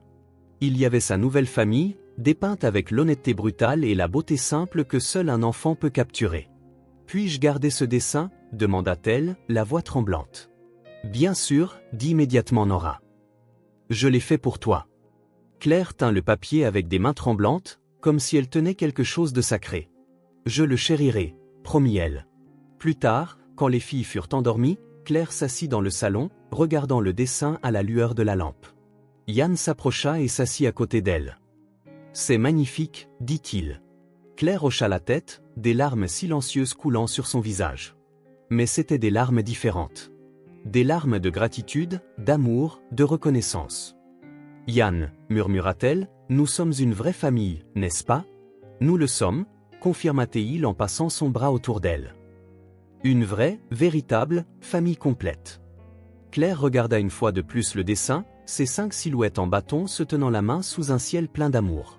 « Je n'aurais jamais imaginé que ce serait comme ça, murmura-t-elle. Je n'aurais jamais imaginé que l'amour pourrait venir d'une manière si différente de ce que j'avais prévu. Les meilleures choses de la vie arrivent souvent comme ça, répondit Yann. Inattendue, mais parfaite. Claire plia soigneusement le dessin et le plaça dans un tiroir spécial de la table du salon, avec d'autres trésors qu'elle avait collectés ces dernières semaines. Le premier biscuit qu'elles avaient fait ensemble, une fleur séchée que Sky lui avait donnée, un mot qu'Amélie avait écrit disant « Merci d'être notre mère ». C'était une nouvelle collection de souvenirs précieux. Souvenirs d'une vie qu'elle n'avait jamais imaginée, mais qu'elle ne pouvait plus imaginer vivre autrement. Quand ils allèrent se coucher cette nuit-là, Claire regarda par la fenêtre de la chambre le jardin qu'ils avaient planté ensemble, illuminé par la douce lueur de la lune. Demain serait un autre jour de découverte, un autre jour d'amour, un autre jour d'une famille qui avait trouvé sa propre façon unique et parfaite d'exister. Et pour la première fois depuis plus d'1 an, Claire s'endormit en souriant. La sonnette retentit un mardi matin, fendant l'atmosphère joyeuse de la maison comme une lame froide. Claire était dans la cuisine, aidant les filles à préparer des sandwichs pour le déjeuner, tout riant d'une blague qu'Amélie avait racontée sur la façon de faire le sandwich parfait, quand le son résonna dans les couloirs. « Qui cela peut-il bien être ?» demanda Sky, s'interrompant au milieu de l'étalage de gelée sur son pain et regardant vers la porte. « Nous n'attendons personne, » dit Yann en s'essuyant les mains sur une serviette et en fronçant les sourcils. Il se dirigea vers la porte d'entrée, suivi curieusement par les filles qui avaient laissé leur sandwich à moitié terminé. Claire resta dans la cuisine, mais un sentiment étrange et inconfortable s'installa dans son estomac. Il y avait quelque chose dans le ton de cette sonnette qui ne semblait pas amical. Quand Yann ouvrit la porte, il trouva une femme d'âge moyen, portant des vêtements formels et sérieux, un porte-documents en cuir marron à la main, et arborant une expression qui ne promettait définitivement pas de bonnes nouvelles. « Monsieur Mercé ?» demanda-t-elle en consultant des papiers sur son presse-papier. « Je m'appelle Sandra Torres. Je suis assistante sociale du département de la protection de l'enfance. Puis-je entrer ?» Yann sentit son sang se glacer. Derrière lui, les filles se cachèrent instinctivement, leurs instincts de survie sentant immédiatement que quelque chose n'allait pas. Amélie rapprocha Nora et Sky d'elle, leurs grands yeux fixés sur la femme inconnue. « Bien sûr, » réussit-il à dire, sa voix sortant plus rauque qu'il ne l'aurait voulu. Sandra entra dans le salon et alla droit au but avec l'efficacité de quelqu'un qui avait fait cela de nombreuses fois auparavant. « Nous avons reçu un signalement anonyme indiquant que 3 mineurs vivent dans cette résidence sans documentation appropriée ni garde légale, » expliqua-t-elle en ouvrant son porte-documents et en organisant ses papiers. « Je dois vérifier la situation pour assurer le bien-être des enfants. » Claire apparut à l'embrasure de la porte de la cuisine, toujours dans son fauteuil roulant, le visage visiblement pâle. « Quel genre de signalement ?» demanda-t-elle, la voix tendue. Sandra regarda Claire, puis les filles toujours cachées derrière Yann, leurs expressions un mélange de peur et de confusion. « Quelqu'un a signalé que 3 enfants ont été trouvés abandonnés et sont retenus ici sans procédures légales appropriées » expliqua-t-elle en consultant ses notes. « Pour assurer le bien-être des mineurs, je dois comprendre pleinement la situation actuelle. Elles sont très bien soignées, dit rapidement Yann, un ton défensif se glissant dans sa voix. Elles ont de la nourriture, des vêtements propres, un foyer sûr, une éducation, je n'en doute pas, monsieur Mercé, interrompit gentiment Sandra. Il est évident que les enfants vont bien physiquement. Mais le fait est que, légalement, ces enfants doivent être sous la garde de l'État jusqu'à ce qu'une solution permanente et documentée soit trouvée. Amélie fit un pas courageux en avant, même si la peur était clairement inscrite sur son petit visage. Nous ne voulons pas partir d'ici, dit-elle d'une petite voix ferme. C'est notre maison maintenant. Ce sont les personnes qui s'occupent de nous. Sandra regarda la fillette avec une expression qui mêlait professionnalisme et gentillesse. Je comprends, ma chérie, mais il y a des règles et des procédures que nous devons suivre pour nous assurer que vous êtes vraiment en sécurité. Nous sommes en sécurité ici, dit Nora en sortant de derrière Yann avec détermination. Plus en sécurité que nous ne l'avons jamais été de notre vie. Et depuis combien de temps exactement vivez-vous ici ? Demanda Sandra en prenant des notes détaillées. Quelques semaines, répondit Sky avec hésitation, sa voix presque un murmure. Sandra soupira profondément et regarda Yann et Claire avec une expression mêlant compréhension et devoir professionnel. Monsieur et Madame Mercé, je suis désolé de vous informer qu'à compter d'aujourd'hui, les filles devront être temporairement retirées et placées dans un foyer d'accueil agréé pendant que nous déterminons la meilleure marche à suivre pour leur avenir. Le silence qui suivit fut absolument assourdissant. Yann eut l'impression que le sol venait de disparaître sous ses pieds. Les filles se cramponnèrent les unes aux autres, leurs yeux se remplissant rapidement de larmes de panique. Non, dit Amélie, sa voix montant en désespoir. Nous n'irons pas. Vous ne pouvez pas nous faire partir encore. Nous n'avons rien fait de mal. Ajouta Nora, des larmes coulant sur son visage. Pourquoi devons-nous partir ? S'il vous plaît, madame, implora Sky, sa voix se brisant. Nous promettons que nous serons très sages. Nous ne causerons de problème à personne. Claire regardait la scène se dérouler devant elle, quelque chose de puissant grandissant à l'intérieur de sa poitrine, comme une tempête émotionnelle. Elle voyait la peur absolue dans les yeux des filles, le désespoir dans leurs petites voix, la façon dont elles se serraient les unes contre les autres comme si elles étaient tout ce qu'elles avaient au monde. Et puis elle réalisa, avec une clarté cristalline qui la frappa comme un éclair, qu'elles étaient tout ce qu'elle avait aussi. Non. La voix de Claire trancha le chaos émotionnel comme une lame aiguisée. Tout le monde dans la pièce se tourna pour la regarder, surpris par la fermeté de sa voix. Comment ça, bon, Madame Mercé ? Demanda Sandra, ne s'attendant clairement pas à de la résistance. Claire manœuvra son fauteuil roulant avec détermination jusqu'au centre du salon, se positionnant stratégiquement entre Sandra et les filles, comme une barrière protectrice. J'ai dit non. Elles ne vont nulle part. Madame Mercé, commença Sandra, adoptant le ton patient qu'elle utilisait clairement avec les familles peu coopératives, je comprends parfaitement que vous vous soyez attachée aux filles, mais la loi est très claire sur ces situations. Vous ne comprenez rien, la coupa Claire avec une véhémence qui la surprit elle-même, ses yeux brillant férocement. Vous n'avez aucune idée de ce que ces filles représentent pour nous, et de ce que nous représentons pour elles. Claire prit une profonde inspiration, rassemblant toute sa force émotionnelle, et regarda Sandra droit dans les yeux. J'ai perdu l'envie de vivre après l'accident, commença-t-elle, la voix tremblante d'émotion brute mais déterminée à se faire entendre. Et après avoir perdu notre bébé, je suis tombée en dépression, non seulement à cause de ce qui m'était arrivé, mais parce que je savais que je ne serais jamais mère. Des larmes commencèrent à couler sur son visage, mais elle continua avec une force renouvelée. J'avais toujours rêvé d'être mère. C'était littéralement tout ce que j'avais toujours voulu dans la vie. C'était mon rêve le plus profond, mon plus grand espoir. Et quand j'ai perdu mon bébé, j'ai cru que j'avais perdu toute chance de réaliser ce rêve, que ma vie avait perdu tout son sens. Sandra interrompit complètement sa prise de notes et regarda Claire avec une attention soutenue. Ces filles, continua Claire, regardant Amélie, Nora et Sky avec un amour profond, m'ont ramené à la vie alors que j'étais convaincue qu'il n'y avait plus rien à vivre. Elles m'ont rappelé qui j'étais avant que tout ne s'effondre autour de moi. Elles m'ont donné une raison de sortir du lit le matin, de sourire à nouveau, d'avoir de l'espoir pour l'avenir. Sa voix devint plus forte, plus déterminée, remplie d'une conviction absolue. Ces filles, ce sont nos filles maintenant. Et nous allons les adopter officiellement. Elles ne vont pas aller dans un foyer. Elles ne vont pas être séparées de nous. Elles ne vont pas retourner dans un système qui les a tant de fois laissées tomber. Le silence dans la pièce était palpable, chargé d'émotions. Sandra regarda Claire, puis Yann, puis les filles, qui observaient avec de grands yeux émerveillés et pleins d'espoir.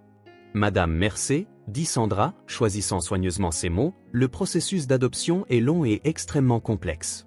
Il y a des vérifications d'antécédents approfondies, des évaluations psychologiques détaillées, de multiples visites à domicile. Alors nous commencerons aujourd'hui, dit Yann avec détermination, s'avançant et se tenant fermement aux côtés de Claire. La décision est prise. Nous régulariserons tout ce qui est nécessaire. Il regarda directement Sandra avec une détermination qui ne souffrait aucune discussion. Nous voulons entamer le processus d'adoption immédiatement. Nous ferons absolument tout ce qui est requis. Toute la paperasse, chaque évaluation, chaque vérification dont vous avez besoin. Mais elles ne quitteront pas cette maison. C'est leur famille maintenant. Papa Yann ? Murmura Sky en s'approchant de lui, les yeux brillants d'espoir. Voulez-vous vraiment être nos parents pour toujours ? Yann s'agenouilla pour être exactement à leur niveau. Oui, dit-il avec une fermeté absolue, plus que tout au monde. Et ça veut dire qu'on n'aura plus jamais à partir ? Demanda Nora, sa voix remplie d'un espoir prudent mais grandissant. Plus jamais, répondit Claire avec une conviction totale, tendant les bras. Vous êtes nos filles. C'est votre maison pour toujours et à jamais. Les trois filles coururent vers Claire, la serrant avec une force désespérée. Elle les tenait près d'elle avec tout l'amour de son cœur, sentant quelque chose de profond et de fondamental s'accomplir dans son âme. Sandra observa la scène un long moment, prenant des notes silencieuses et réfléchies. Finalement, elle ferma son porte-document avec un soupir. « Je vais être tout à fait honnête avec vous, » dit-elle, sa voix maintenant plus douce. En plus de 15 ans à faire ce travail, il est rare de voir un lien aussi sincère et fort se former en si peu de temps. Et il est absolument clair que les filles ne sont pas seulement bien soignées, mais véritablement heureuses et aimées ici. Elle fit une pause, regardant la famille s'étreindre avec quelque chose qui ressemblait à de l'admiration.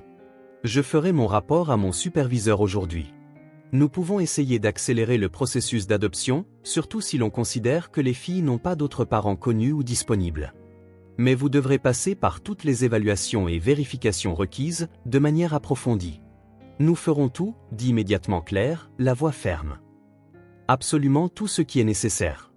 Et pendant ce temps, les filles peuvent-elles rester ici ? Demanda Yann, l'espoir clair dans sa voix. Sandra regarda de nouveau les filles s'accrochant à Claire avec amour, Yann se tenant à côté d'elle comme un protecteur dévoué, le bonheur et la sécurité évidents qui émanaient de toute la famille. Je ferai une recommandation formelle pour qu'elle reste ici pendant toute la procédure, dit-elle finalement. Mais il y aura des visites de suivi régulières et une surveillance. C'est parfait, acquiesça immédiatement Yann. Quand vous aurez besoin de nous, nous serons prêts. Sandra rangea soigneusement ses papiers et se leva pour partir. Je vous contacterai plus tard cette semaine pour commencer toute la paperasse officielle.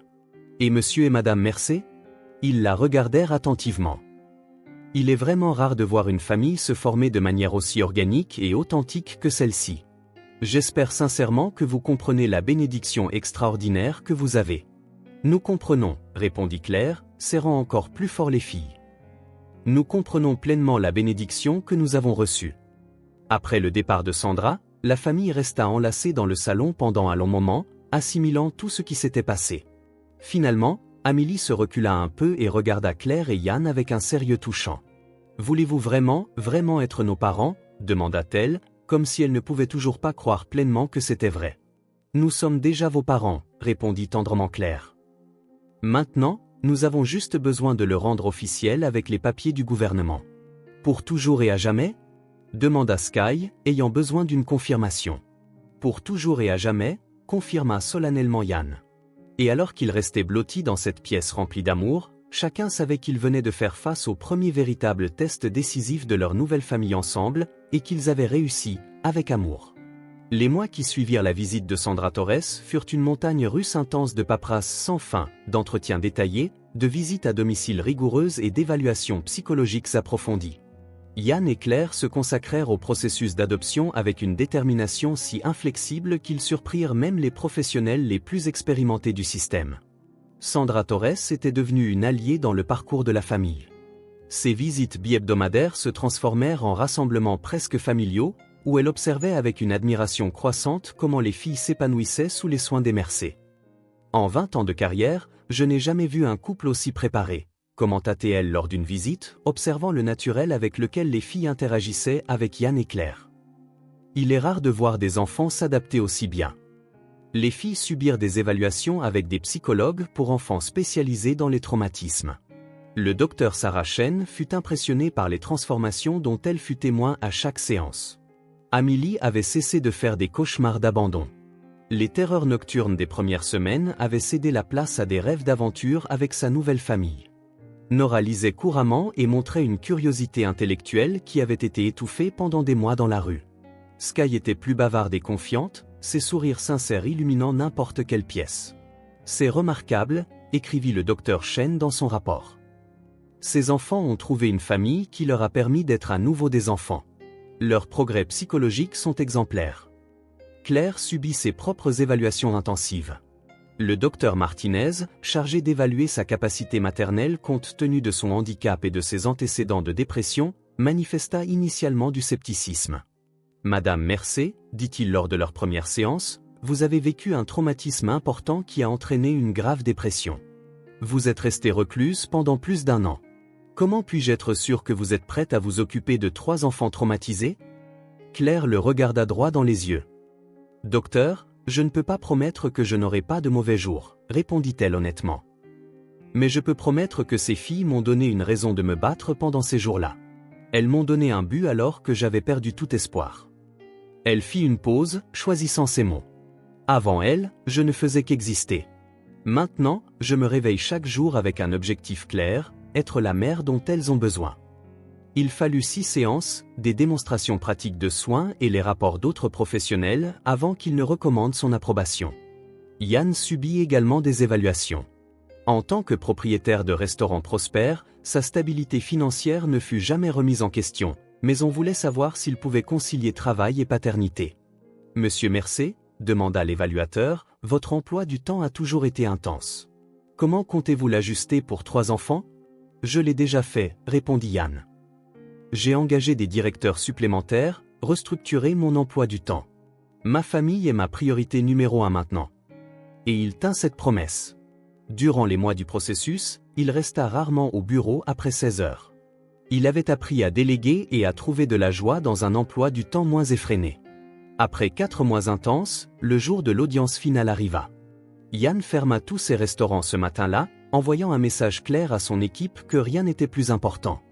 Les filles portaient leurs plus belles robes, neuves, achetées spécialement pour l'occasion. Elles passèrent la matinée à se préparer ensemble, se coiffant mutuellement. Une démonstration touchante de la façon dont elles étaient devenues de vraies sœurs. « Et si le juge ne nous aime pas ?» demanda Sky avec anxiété alors que Claire lui nouait un ruban dans les cheveux. « Impossible, répondit Claire avec confiance, regardant le reflet des 4 dans le miroir. Comment quelqu'un pourrait-il ne pas tomber amoureux de vous ? Et s'il pense qu'il y a trop d'enfants ? Ajouta Nora, toujours analytique. Alors il ne comprend pas ce que signifie la famille, dit Yann depuis l'embrasure de la porte, ajustant sa cravate formelle. Et s'il ne comprend pas, nous lui expliquerons. Amélie s'approcha avec un sérieux surprenant. Et si ça tourne mal ? Et si nous devons partir ? Claire s'agenouilla à la hauteur d'Amélie, lui tenant le visage. Cela n'arrivera pas.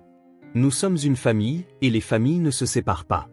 Dans l'imposant palais de justice, ils s'assirent, unis, au premier rang. Les filles étaient assises entre Yann et Claire, se tenant la main. Derrière eux, Sandra Torres, le docteur Chen et le docteur Martinez étaient venus volontairement témoigner en faveur de la famille. L'environnement était formel et intimidant, avec de hauts murs lambrissés de bois sombre. Les filles regardaient autour d'elles nerveusement, n'ayant jamais été dans un endroit aussi solennel. Le juge Harrison était un homme distingué aux cheveux gris qui avait présidé des centaines d'affaires d'adoption. Quand il entra, tout le monde se leva respectueusement.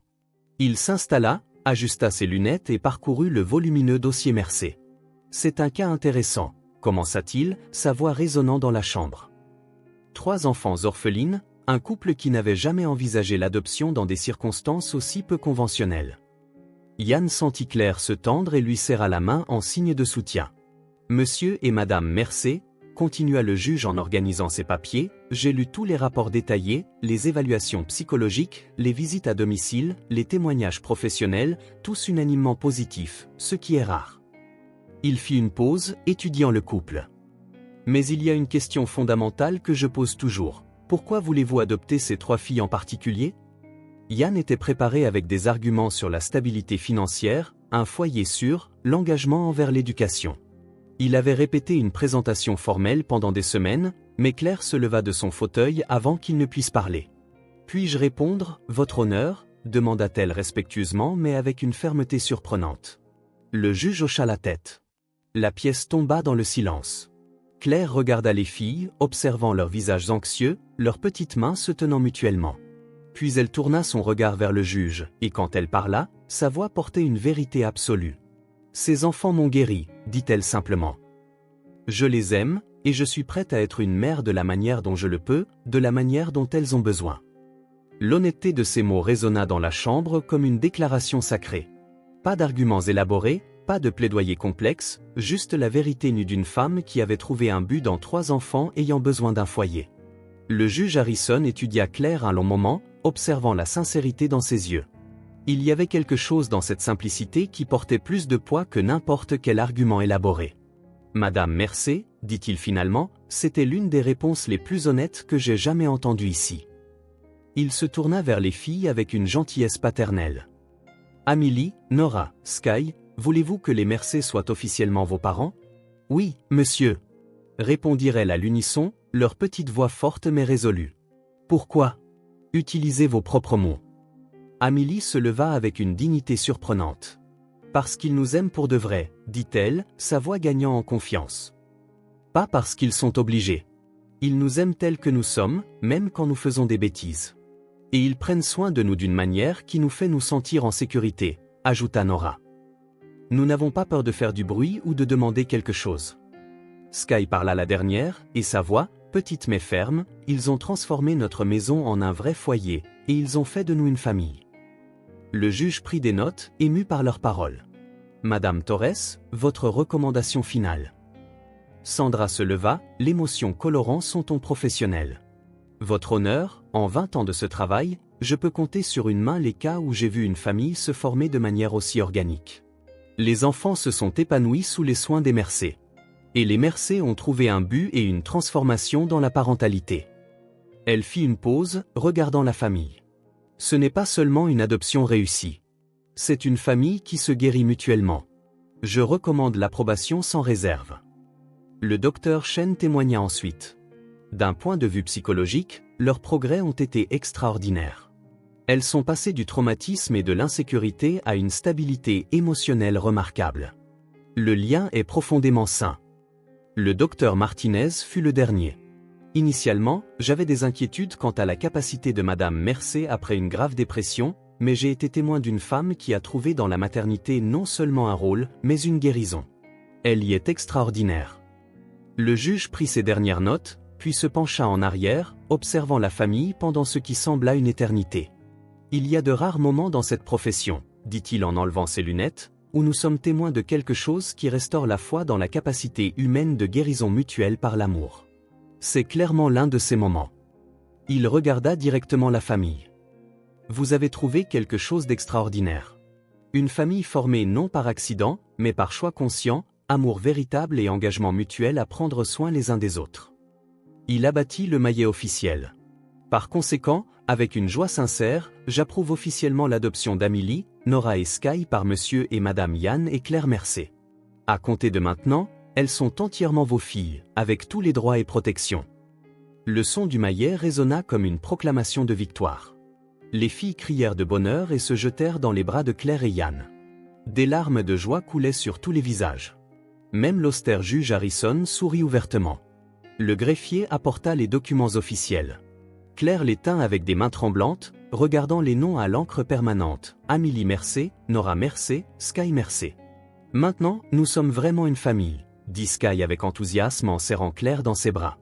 Vous l'avez toujours été, répondit Claire en lui embrassant la tête. Maintenant, c'est officiel. Dehors, sous le soleil de l'après-midi, ils s'étreignirent en tant que famille complète. Yann pleurait sans se soucier de qui le voyait. Claire tenait les documents comme des trésors, et les filles répétaient fièrement leur nouveau nom. Amélie Mercé, dit-elle en testant le son. Nora Mercé, répéta-t-elle en souriant. Sky Mercé, ajouta-t-elle en tournant sur elle-même. Et maintenant? Demanda Amélie. Maintenant, nous célébrons, dit Yann. Au restaurant, une fête pour la famille Mercé officielle. Ils se dirigèrent vers le restaurant principal de Yann, en centre-ville. Le personnel avait préparé une table spéciale avec des fleurs et une bannière indiquant « Bienvenue dans la famille Mercé ». Miguel, le chef, prépara un menu spécial avec les plats préférés des filles. Sarah, la directrice, commanda un gâteau personnalisé avec 5 personnages. À leur arrivée, tout le personnel attendait pour les accueillir. Il y eut des larmes de joie, des étreintes chaleureuses et un sentiment palpable de célébration. C'est un jour dont nous nous souviendrons pour toujours, dit Claire en regardant autour de la table où leur famille était réunie. Le jour où nous sommes officiellement devenus des Mercé, acquiesça Yann. Le jour où nous avons enfin eu une famille permanente, ajouta Amélie. Le jour où nous avons cessé d'avoir peur, dit Nora. Le jour où nous avons su que nous ne serions plus jamais seuls, compléta Sky. Alors qu'ils mangeaient et célébraient, Claire regarda chaque visage autour de la table. Il y a un an, elle était enfermée dans une chambre, convaincue que la vie était finie. Maintenant, elle était entourée d'amour et de but. « I toast » dit Yann en levant son verre de jus. « À quoi » demanda Claire. « À la famille que nous avons trouvée quand nous avons cessé de chercher la perfection et commencé à chercher l'amour, répondit-il. « À la famille Mercé » dit solennellement Amélie. « À la famille Mercé » répétèrent tous en écho. Et alors que les verres tintaient sur la table, chacun savait qu'il célébrait bien plus que des documents légaux. Il célébrait le miracle de 5 âmes perdues qui s'étaient trouvées et avaient décidé qu'ensemble, elles étaient plus fortes, plus heureuses, plus complètes. Dehors, la vie en ville continuait normalement. Mais entre ces murs, une nouvelle famille écrivait le premier chapitre officiel de son histoire ensemble. Une histoire qui avait commencé par l'abandon et la douleur, mais qui promettait maintenant d'être remplie d'amour, de rire et de la certitude que la famille n'est pas une question de sang. C'est une question de choix, de soin et d'engagement à être là les uns pour les autres. La famille Mercé était complète, officiellement, plus important encore, dans le cœur. 6 mois s'étaient écoulés depuis la finalisation de l'adoption. La maison Mercé avait trouvé son propre rythme, une douce mélodie faite de routines familiales et de moments de silence confortables. C'était un dimanche après-midi d'automne, où les feuilles dorées dansaient dans le jardin et l'air portait la douce nostalgie que seule cette saison peut apporter. Claire était sur le porche arrière, assise dans son fauteuil roulant avec un livre de fortune sur ses genoux, des pages blanches qu'elle avait cousues ensemble pour créer ses propres histoires. Les filles étaient dispersées autour d'elle, Amélie allongée sur la balançoire du jardin, Nora assise sur les marches, appuyée contre le fauteuil roulant de Claire, et Sky enveloppée dans une couverture par terre. « Raconte-nous une autre histoire, maman Claire » murmura Sky d'une voix ensommeillée, ses yeux déjà lourds de la chaleur de l'après-midi. Claire sourit, ajustant les lunettes de lecture qu'elle avait commencé à porter, non par nécessité, mais parce que les filles la trouvaient plus sage avec. « Quelle histoire voulez-vous entendre aujourd'hui ?»« Une nouvelle, chuchota Nora. « Une que tu n'as jamais racontée. Une avec une fin heureuse, ajouta Amélie, son bras pendant de la balançoire. Claire réfléchit un instant, regardant le jardin qu'ils avaient planté ensemble. Les fleurs choisies par les filles coloraient encore les parterres, même si l'automne approchait. « Il était une fois », commença Claire, sa voix prenant le ton spécial réservé aux histoires, une femme très triste qui vivait seule dans une grande maison silencieuse. Les filles s'installèrent confortablement, reconnaissant le début de quelque chose de familier. Cette femme avait perdu quelque chose de très précieux et croyait qu'elle ne serait plus jamais heureuse. Elle s'enferma dans la plus haute chambre de la maison et décida que le monde n'était plus pour elle. Mais parfois, l'univers a des plans que nous ne comprenons pas. Et une nuit pluvieuse, 3 étoiles tombèrent du ciel.